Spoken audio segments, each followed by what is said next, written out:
Shalom Aleichem. Berjumpa lagi dengan saya pada perenungan hari ini tanggal 26 Maret 2025. Sudahkah di pagi yang cerah ini saudara-saudara bersyukur di dalam doa kepada Tuhan Allah kita? Dan sudahkah saudara menyapa, memberi senyuman kepada sesama kita? Kita awali perenungan pagi hari ini dengan tanda kemenangan kita. Dalam nama Bapa dan Putra dan Roh Kudus. Amin. Jalankan hukum dengan kasih. Bacaan liturgi hari ini diambil dari kitab Ulangan 4 ayat 1, dilanjutkan dengan ayat 5 sampai dengan 9, dan Injil Matius 5 ayat 17 sampai dengan 19. Saudara-saudaraku yang terkasih di dalam kasih Kristus, kita semua mengetahui saudara bagaimana orang-orang Farisi dan ahli Taurat yang geram, jengkel, makan hati terhadap Yesus. Why? Kenapa? Mereka menilai saudara kehadiran Yesus memporak-porandakan tatanan kehidupan masyarakat yang telah taat pada hukum Taurat. Bagi mereka saudara, banyak pengajaran Tuhan Yesus yang bertentangan dan bahkan meniadakan hukum Taurat saudara. Ambil contohnya saudara ketika Yesus menyembuhkan orang pada hari Sabat. Mereka mengkritik Yesus karena Taurat melarang melakukan hal demikian. Maka pada saat khotbah di bukit, Yesus menegaskan, janganlah kamu menyangka bahwa aku datang untuk meniadakan hukum Taurat atau kitab para nabi. Aku datang bukan untuk meniadakannya, melainkan untuk menggenapinya. Matius 5 ayat 17. Bahkan saudara secara keras Yesus menegaskan, karena itu, siapa yang meniadakan salah satu perintah hukum Taurat sekalipun yang paling kecil dan mengajarkannya demikian kepada orang lain, ia akan menduduki tempat yang paling rendah di dalam kerajaan sorga. Tetapi siapa yang melakukan dan mengajarkan segala perintah-perintah hukum Taurat, ia akan menduduki tempat yang tinggi di dalam kerajaan sorga. Matius 5 ayat 19. Saudara, hukum Taurat saudara tidak memiliki arti apa-apa jika hanya dipandang sebagai peraturan keagamaan semata saudara.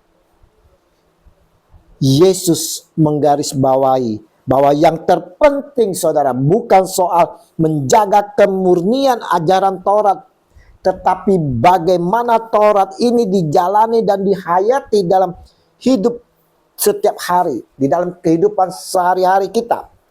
Taurat akan bermakna ketika perilaku dan sikap hidup benar-benar dijiwai olehnya.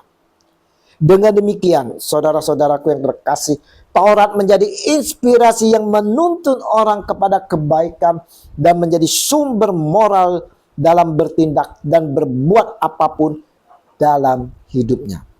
Orang yang demikian menurut Yesus akan menduduki tempat tertinggi dalam kerajaan sorga. Di sini Yesus saudara mengajarkan para murid-muridnya, kita semua untuk memahami, menghayati, mengamalkan, serta mengajarkan hukum Tuhan dalam keutuhannya saudara.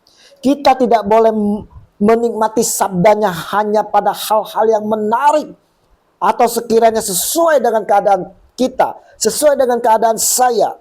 Misalnya karena sabda itu menghibur diri saya. Kita tidak boleh mengabaikan bagian-bagian dari sabdanya yang mengecam atau yang menuntut perubahan sikap hidup yang radikal dari pihak kita. Janganlah kita membawa prinsip suka tidak suka ketika kita mengecap sabda Allah. Ingat itu saudara.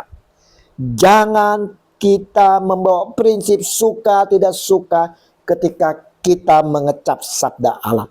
Karena hal itu saudara akan membatasi kita untuk menimba kekayaan sabda Allah. Bahkan mengurangi kekayaan dari sabda itu sendiri. Kita lihat dalam kehidupan kita saat ini saudara. Begitu banyaknya peraturan dan hukum yang beredar saudara. Dasarnya tetaplah sama. Yakni demi keselamatan manusia dan menegaskan cinta kasih. Inilah yang seharusnya menjadi kriteria kita dalam melakukan atau menerapkan hukum itu. Pertanyaannya, apakah kita sudah termasuk bagian orang yang taat akan hukum? Bagaimana cara kita mentaati hukum itu? Apakah seperti orang-orang Farisi dan ahli Taurat? Inti persoalannya adalah bukan pada tradisi ini boleh atau tidak melaksanakannya. Tapi saudara, apakah kita ini sudah semakin menyerupai Yesus? Sudahkah ibadah dan cara hidup kita ini membuat kita semakin mengimani Tuhan Yesus? Sudahkah kita sebagai pengikut Kristus melakukan apa yang diajarkannya? Kita harus mengingat akan nasihat Musa melalui bacaan pertama hari ini.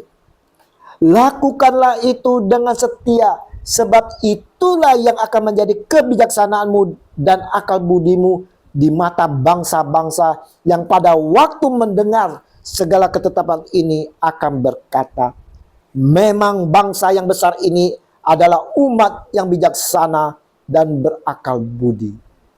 Ulangan 4 ayat 6. Lakukanlah segala ketetapan yang telah diberikan Allah. Melakukannya dengan memperhatikan kasih, saudara. Karena perbuatan tanpa kasih adalah kejahatan. Dan itu adalah dosa. Regi hari ini, saudaraku yang terkasih, kita semua diingatkan bahwa kehadiran Tuhan Yesus tidak untuk meniadakan hukum yang telah Allah berikan kepada umatnya melalui Musa, saudara. Tapi Yesus menggenapinya.